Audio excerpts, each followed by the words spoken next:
Waa'ee nageenya kiyyaa akki goonu rabbitti ol kennina kaan immoo natti dhiiftan angaalallee beekee rabbumaan as geenye du'aayuma kadhan nama waaqaa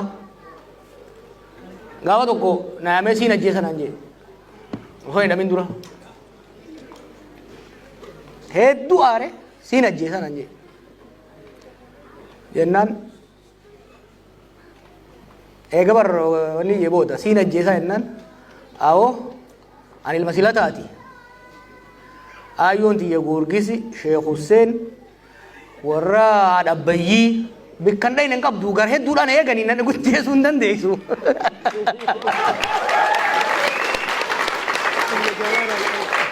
Maqaan kiyyaa Jawaara bar Jawaara Sheekh Hussein beeytanii dawaa jechuu.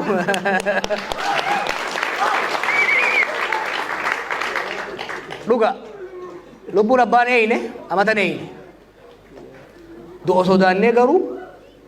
du'a sodaannee lubbuu oguma haxxiffatanuu nama keessa baatu jecha saba kana qaanii keessatti hin dhiifnu kaleellee hin dhiifne ammallee hin dhiifnu sagaltuuna malee deesa noo rabbiin asiin naga'e I believe ummata kanaa wajjin hariiroo dhugaa qabna paaltook irraa kaasii gaafa ijoollummaa irraa kaasii wal lolaa wal arrabsaa wal falataa dhugaa walii himaas geenye waggaa lamaan irraa waggaan as dhufe wal lolaa turreemi waan isin barbaaddan jechuun hin danda'an ture no yeroo sanitti waan hin jeefin qaba ni